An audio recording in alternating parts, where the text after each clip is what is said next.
Well, hello everybody, and welcome back to episode 49 of my Let's Play of Tyranny, or Tyranny, however you say it. I'm IVATOPIA, and of course, we're going to leave this area, and I can chat with these. I might do that first. See if you've got anything extra to say before we leave properly. And then we're going to head to the next location. Will I do it now, or we'll stop when I do it? One moment, my friend. Just let me finish this thought. Ending his no with a flourish, Lansley licks the tip of his quill, pausing to taste it a second and a third time before tucking the pen in a holster on his sleeve. So what's on your mind? Did you want to discuss matters at present, or would you prefer a more Scotty rant? Current matters. Of course. How can I help? You're taking lots of notes, what about? All kinds of things. My mind is old. Memory's a sieve. Keeping track of you, noting what I hear of the war, Track of me? scribbling down reminders to myself, that sort of thing. Are you spying on me? Is it safe to be writing on your arms that much? Don't like the idea of you recording me. Let's speak or something. Say to that one. No, certainly not. But it depends on the ink I'm using. Too much cerulean and I can't sleep. But just the right amount, and I can write all night. Okay. The red ink will give you swamp bottom if you drink it, but Yeah. absorbed through the skin, it'll make you taste colors and smell music. You basically use it as drugs. Speaking of which, I should change out my tip. I use 3 kinds: sepia, cerulean, and a red that's never the same shade. My recipe needs work. Okay. I like having 3 colors, but they also provide different states of mind for writing. Basically getting high to write. Oh, writing them.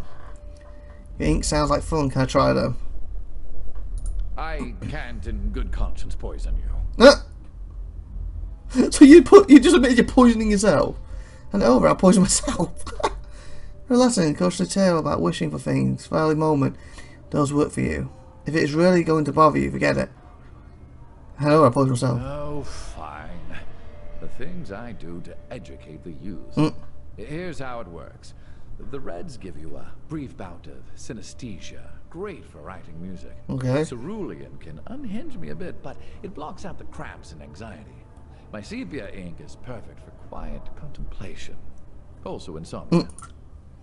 Pulling several ink vials from his balance lamp, looks at you expectantly. Let me try the red ink.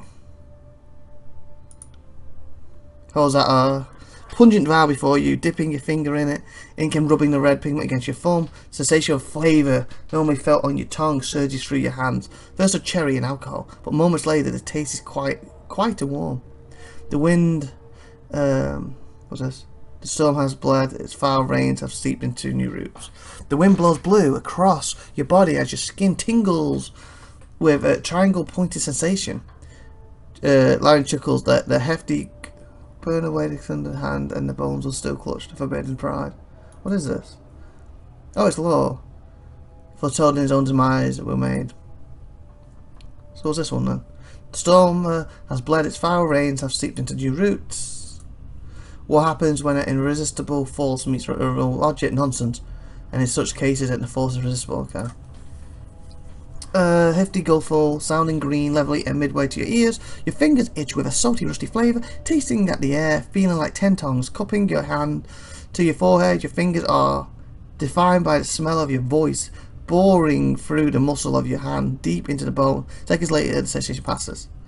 And now you know why I have this awful habit of chewing on the business end of my remix. Okay? So shouldn't the ink like? He holds out a small vial. You put a small dab on your finger in and taste the blue, viscous fluid outside from a chunky sensation on your lips. Seems to do nothing. Feel anything? What the fudge? Just random thoughts. Did you know that legally speaking my word is the same as Tunan's word unless the Arcan contradicts my word as a faith binder? Rugal says the legal term for that is property decision. Cow says the legal term is I'm the law. I like that one. What is Cow's problem? Can't get off your damn throne and actually visit your subjects. How do we know Cow isn't already dead? Or is this a little that gets handed off to the mother to son? I spent 3 years slogging through the tears for this. Wow, and now what? I don't really know. Can resist. Like a double-edged sword. Why is that used as a similar for something that can hurt you when you use it? You don't actually hit your enemies, then yourself, and then hit your enemy, then yourself, unless you're an idiot. Sure hope that saying doesn't catch on for the ages. War Mage, you never know deaths until you stare the bane in their empty holes for eyes. You think you know hunger until it's torn at your flesh, begging to be scented with blood. Pitfighter Hunter. Oh, that one. Did you know that, legally speaking, you never know death? I know War Mage, that's my link thing. On second thought, I shouldn't be poisoning your young mind. That should wear off in just a moment. This is Val in the Val and turns his attention to writing notes. Oh, I need to try. I want more. Give me more. One moment, my friend. Just let me... Let us discuss current matters. Of course. How can I help? All kinds of things.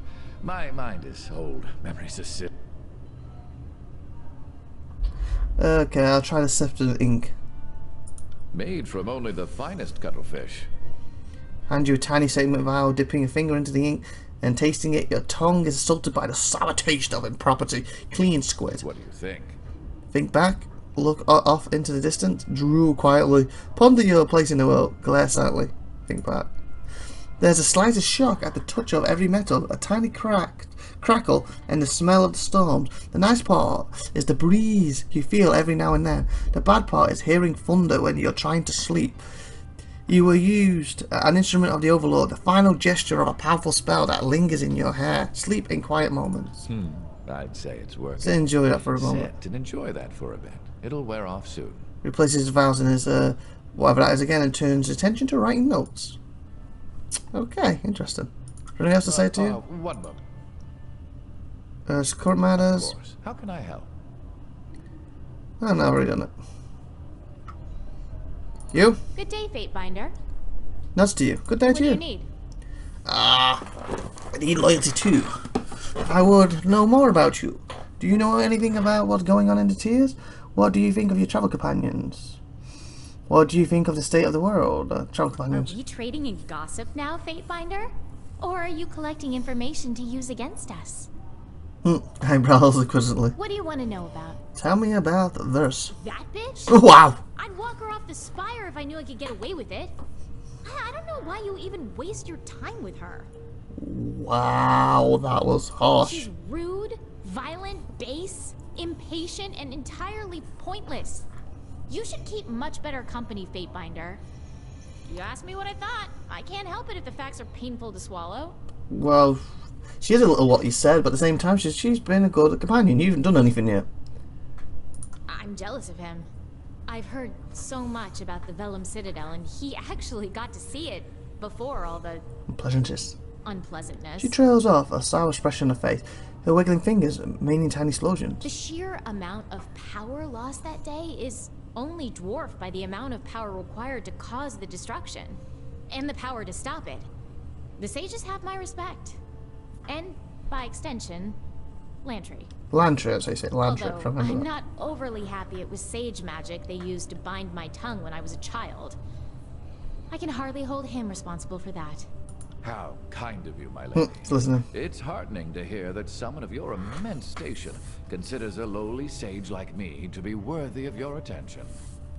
Forms a deep bow to... Also, maybe if I ask her how she thinks of the verse when verse is here, they might get an argument. Although not all sages are necessarily worthy of praise. Some are a little overly fond of excesses, of one kind or another. Charges an eyebrow. That's probably him. The walking ring pile? Yeah. Let's hope you never have to go anywhere unnoticed. There's nothing particularly wrong with him, I suppose, but he doesn't seem overly bright. Yeah, no. I mean, what kind of idiot do you have to be if you can't even take off your armor? Nice one. Maybe he's pretty, but wrapped in that getup, who can tell? The box smiles, waves, and blows him a kiss. What was that you said? I couldn't quite hear you. There's a face. It's okay, Barrick. I didn't Barrick. say anything about anyone important. Like you. She speaks slowly and deliberately, patting him gently in the shoulder. She then puts her hand to mouth, suppressing a small giggle. I'll admit he can handle himself in a fight. That's why he's but around. he could use a little more up here. She taps the side of her head. What do you need? I'd like to know more about you. What do you want to know? Tell me about your homeland. Ah, you got me reading again, have you? I like it when you guys speak. What is there to say? It's a fuzzy memory, hardly worth recalling. I was born in a northern farming village, without a name. That's how out of the way we were. A bunch of families ended up settling near each other, and that was my village. It was about 20 miles from Shadow's Rest, and you probably haven't heard of that either. We were farmers, poor and isolated. Nothing, oh Lord, nothing about my home and past is worth dwelling on. Faith by it, I barely remember my father. My mother is dead. The only things people ever wanted from me was my song. The girl is powerful. Bring the songbird. We need a blessing. Our crops are withering. What has the bitch done? Her voice falters with the last statement, and she shivers a little. Nothing in your past is worth dwelling on? Looks to me like you remember something. Aha! Gain 20 law skill points. I suppose when an angry mob that fears you and what you can do stones your mother to death while she shields you with her body, it sticks with you. Probably does. I haven't been through that, but I'm assuming that probably does. Do you remember about your family? The good thing about being taken from a home when you're still a child is you can't miss the child you never got. What do you know? What do you want to know? You were taken from your family? How would you describe your father? Worthless, hopeless, devoid of human emotion. Sometimes I feel like we were complete opposites. He seemed incapable of feeling anything, and I seemed to be nothing but raw emotion. Nerat let it slip that my father sold me to Karas and was responsible for my mother's death. Someone had to egg the crowd on, and someone had to tell Karas' men where I was. Let's let my father sold. Oh, so his father sold her and was responsible for. Oh, so basically he got the mum killed and sold her. Wow. Like, no wonder she doesn't like him. Not that it matters. He's dead and I'm better off without him. You were taken from your family? Technically, by the time I was taken, there was no family left to be taken from, but Karazhan's forces had gotten word of my talents and decided I was better used taking over the world and helping local farmers. You have no family left. What happened? What do you think? They're dead.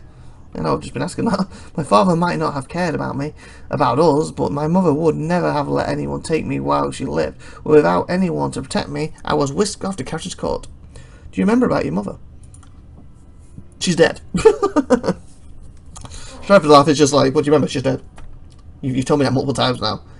I meant when she was alive, explained. So I don't have much to remember. She loves me, that much I know. But sometimes I wonder if she felt was love or fear. Fear for me, or of me. For me or of me. And sometimes I don't think there was a difference between the two.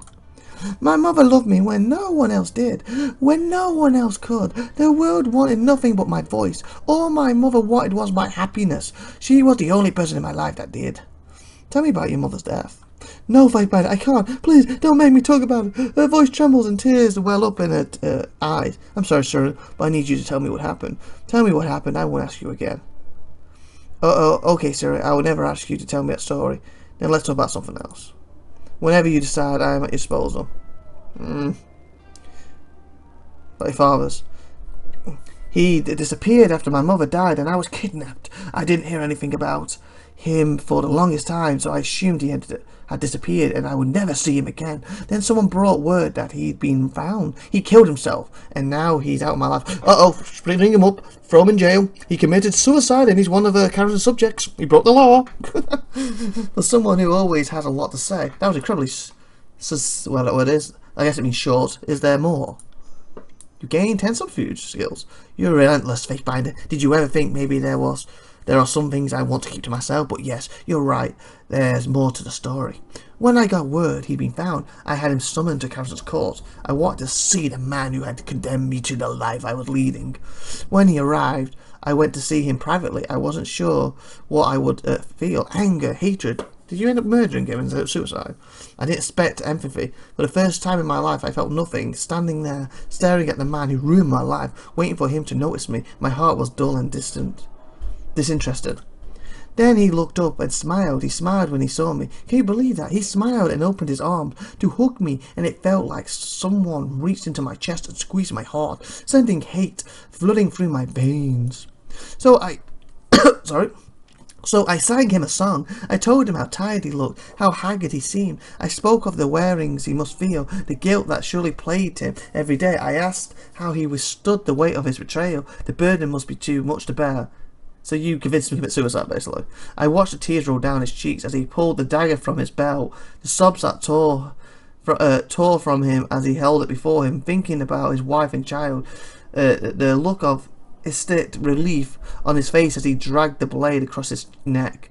You made him kill himself. That's horrible. You got what he deserved. Why not? I'm supposed to be an evil guy in this. That's what I tell myself, and for the most part I believe it. I can't help but wonder. Oh, that got loaded. That might give me loaded 2 for the top thing. What terrible things he did in the 5 years after he vanished, and what I might have prevented if he'd only been around to hear me the morning my mother died. Now you know what happened to my father. As I told you before, he killed himself, and that is it. Do you have any siblings? No, I was close to a boy in my village for a time, but his mother stopped letting me play with him when everyone realized that my powers were what my powers were. That's the closest thing I ever had to living sibling. A living sibling. So you basically had someone who was dead then. My brother died very young. I never knew him, so I hardly count him as a sibling. Life in the middle of nowhere is difficult for a single child to survive, let alone more. It is a testament to their parents. Says Loyalty 1. She looks at you for a time.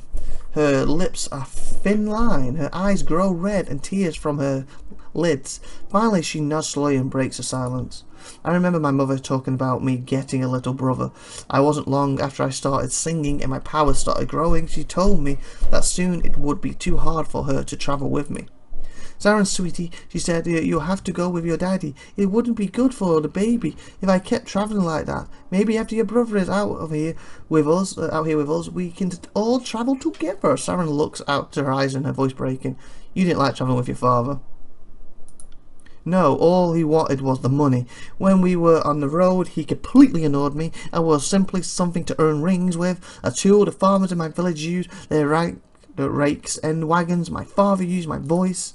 Everyone wanted the songbird to sing for them, and then they paid us so much money.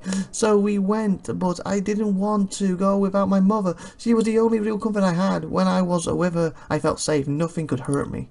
There was a trip coming up, and I knew she wouldn't be going. I couldn't bear the thought of all those days in the care of my father. Her voice breaks again. She closes her eyes. So I sang to my baby brother. I told him she killed her brother, seriously. I told him we were all waiting for him. I told him we needed to be a family so we could travel together. I told him he should come out now. She made a give birth prematurely and killed him. I don't know if I meant for it to happen, but I sang the words. No one can resist my voice. My mother's screams cut the song short, and the blood. I was everywhere. I was dragged from the room, but I don't remember who took me. I only remember staring at my foot the rest of the afternoon, the pattern soaked into my shoe, the splatter across the tops of my toes. I couldn't bring myself to clean it off. I just looked at it. How long had your mother been pregnant? Not long enough for my mother to survive. My brother, sorry. Maybe he could have. I don't know. The problem is when I told him he had to come out, I didn't mean I wanted him out alive. I don't think he would have survived even if it was time for my mother to give birth. So you literally killed him, basically. People came and went all day. There was a lot of crying and nobody looked at me the same way after that. My mother told me that things like this happen all the time, but even at 5 I knew what I had done and part of me was happy. I wanted my mother back and I got her. She still loved me. She died protecting me. But I terrified her. Every time I opened my mouth I could see her flinch. And after my brother died, she was never around when I sang. She couldn't bear to watch me. Okay, so about someone else. And let's talk about something else for a bit. What do you need? Oh, we didn't get loyalty 2 yet. Say goodbye. And we're going to end episode here. So let's go to good stuff. And see you next time. We'll probably continue to these before we go to the next location. So I've told you saying bye for everyone. Bye bye.